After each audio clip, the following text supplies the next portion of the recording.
بسم اللہ الرحمن الرحیم۔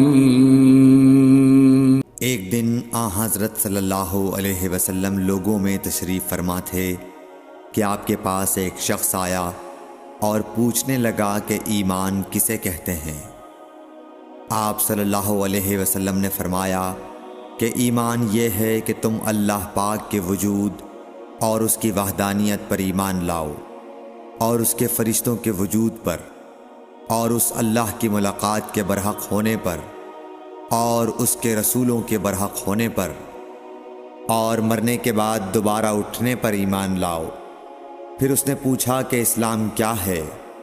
آپ صلی اللہ علیہ وسلم نے پھر جواب دیا کہ اسلام یہ ہے کہ تم خالص اللہ کی عبادت کرو اور اس کے ساتھ کسی کو شریک نہ بناؤ، اور نماز قائم کرو، اور زکوٰۃ فرض ادا کرو، اور رمضان کے روزے رکھو۔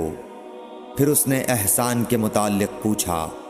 آپ صلی اللہ علیہ وسلم نے فرمایا، احسان یہ ہے کہ تم اللہ کی عبادت اس طرح کرو گویا تم اسے دیکھ رہے ہو۔ اگر یہ درجہ نہ حاصل ہو تو پھر یہ تو سمجھو کہ وہ تم کو دیکھ رہا ہے۔ پھر اس نے پوچھا کہ قیامت کب آئے گی؟ آپ صلی اللہ علیہ وسلم نے فرمایا کہ اس کے بارے میں جواب دینے والا پوچھنے والے سے کچھ زیادہ نہیں جانتا، البتہ میں تمہیں اس کی نشانیاں بتلا سکتا ہوں۔ وہ یہ ہیں کہ جب لونڈی اپنے آقا کو جنے گی، اور جب سیاہ اونٹوں کے چرانے والے دیہاتی لوگ ترقی کرتے کرتے مکانات کی تعمیر میں ایک دوسرے سے بازی لے جانے کی کوشش کریں گے۔ یاد رکھو، قیامت کا علم ان 5 چیزوں میں ہے جن کو اللہ کے سوا کوئی نہیں جانتا۔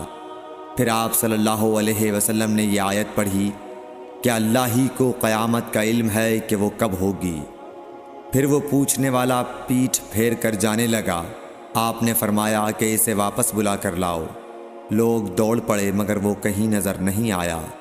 آپ صلی اللہ علیہ وسلم نے فرمایا کہ یہ جبرائیل علیہ السلام تھے جو لوگوں کو ان کا دین سکھانے آئے تھے۔ صحیح بخاری حدیث نمبر 50۔